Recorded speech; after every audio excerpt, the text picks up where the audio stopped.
sindicatos, tá certo?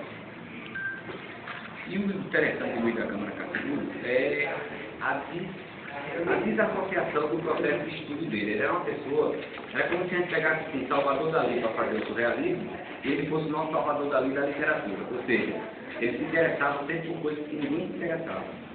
Tá certo? Então ele tem um livro chamado, eu vou já começar com uma coisa, ele tem um livro chamado História do Nosso Gesto, que ele se pesquisar, por exemplo, o gesto de dar o dedo, de onde é que vem. Então imagine se você se preocupar de onde é que vem o gesto de dar o dedo. E ele descobriu que o gesto de dar o dedo, como o Luiz falava outro idioma, né? Falava inclusive o grego, que era difícil na época, ele falava o grego, falava o latim, falava o inglês, principalmente o francês. Então ele foi procurar logo essa história e viu que as prostitutas da Grécia, quando ela chamava o cliente, ela colocava o dedo na boca para representar que era evidente que fazia relações orais. Então, o gesto de dar o dedo é originário daí. Tem outro que ele fala no mesmo livro, que é o gesto de dar a figa. Ele só era utilizado para você saudar mulheres grávidas, né? Porque aqui é o órgão genital masculino, o órgão genital feminino e fecundado. Então, isso era boa sorte das mulheres grávidas, somente das mulheres grávidas. Depois, ao longo do tempo, o gesto foi se transcodificando, né, para outra mensagem, e hoje ficou geral como boa sorte, né? Vamos fazer figa para dar certo, boa sorte. Mas era isso. Então, assim, você estudar, por exemplo, eu estava colocando para ele o seguinte, ele não era um grande escritor, não é um grande escritor. Na verdade, ele era uma internet que formava suas pastas, colocando por dias atuais. Quer dizer, ele lá no início do século interessava assim, você falou banana, tá? Então, aí, daqui a 10 anos, você falou de banana. Então, ele tinha um arquivo que ele ia guardando toda essa história sobre a banana, sobre o coco e tal. E ele escreveu 2 volumes chamados História da Alimentação no Brasil, que tudo que você quiser saber sobre laranja, banana, coco, de onde veio, por que o nome, né? Ele tem essa obra que vai falar disso.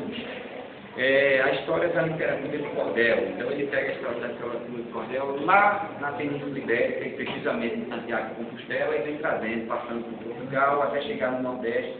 Então, isso tudo são resgates que hoje vários escritores do Brasil, né, vários escritores do Brasil se utilizam de Câmara Caçul, muitas vezes não cita de onde tirou a fonte, para escrever seus trabalhos. Então, é muito comum você encontrar trabalhos assim que tem várias citações de Caçul. Eu mesmo conheci um cara no programa do Jô Soares, né? Eu não conheci pessoalmente, eu ouvi no programa do Jô Soares, um cara fazendo um livro chamado Guia do Curioso.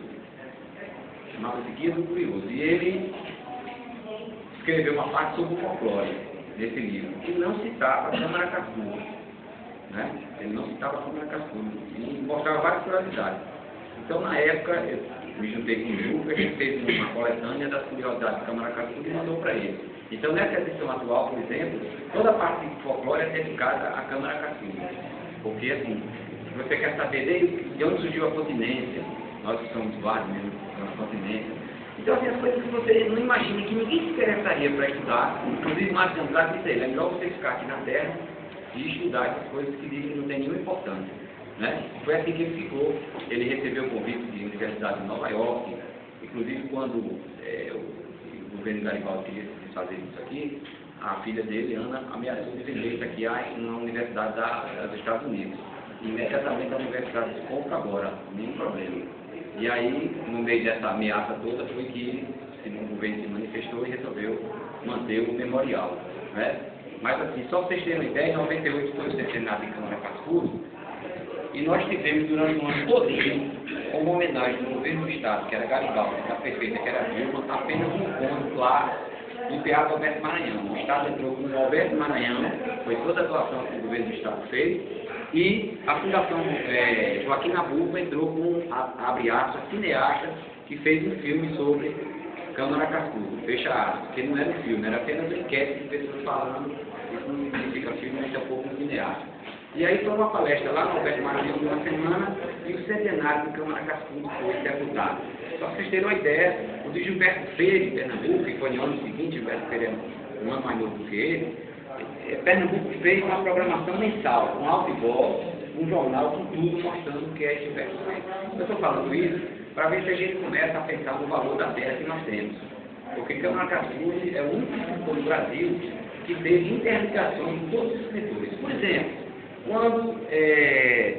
quando que fez as Baquianas, aquele compositor, Villa-Lobos fez as Baquianas, Villa-Lobos viajou para Manaus, e a Baquianas é uma referência cultural dos artistas indígenas de Manaus, aquela música. Né? Você conhece a Baquiana, a música mais famosa do Villa-Lobos. Então o Villa-Lobos ligava direto para Camaracaçu, para ter informação da mitologia do Maranhão, porque ele escreveu um livro chamado Geografia dos Mitos Brasileiros, onde ele conta Saci Pererê, Deus sei, porque chama de Saci Pererê. Então, todos esses mitos que vocês conhecem aí, está no livro de Camaracaçu, Geografia dos Mitos Brasileiros. Então, Villa-Lobos escrevia, ligava direto para ele para saber informações. Carlos Drummond de Andrade fez um documentário no jornal da Folha de São Paulo, falando da importância ímpar do Camaracaçu. Só existia ele no Brasil com tamanho conhecimento nessa área.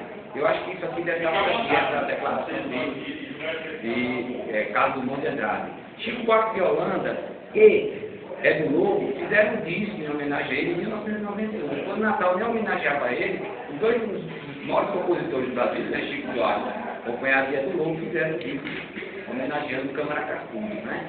Então, assim, Gilberto Freire, amigo pessoal, Mário de Andrade, lá de Porto Alegre, como Mário Quintana. Então, todas essas pessoas consultavam o Camaracaçu. Então, uma pessoa não pode ter importância se toda a literatura do Brasil, a maior literatura do Brasil, incluindo Guimarães Rosa, consultava um cara desse.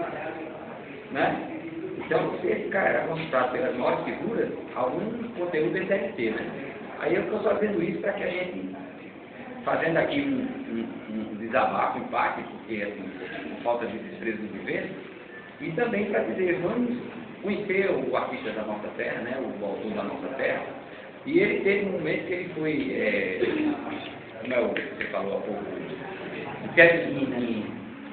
o partido com o qual ele defendia, integralista, né, que foi um partido ligado à direita do Brasil e tudo. Mas, na verdade, essa história do integralismo dele nem foi uma história integralista ideológica.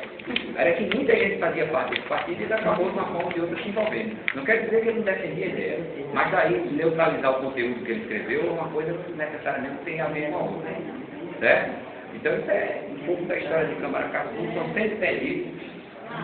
O cara fala em 110 livros dele, né? 500 páginas, 400 páginas, era um bolo enorme, né? Inclusive, o último livro ele não chegou a publicar, foi Antes da Noite. Depois foi até uma peça de teatro na Universidade Marcado Maia. E o último livro foi Antes da Noite. Já era um livro biográfico. E 3 livros biográficos, ia fazer o 4 da história pessoal.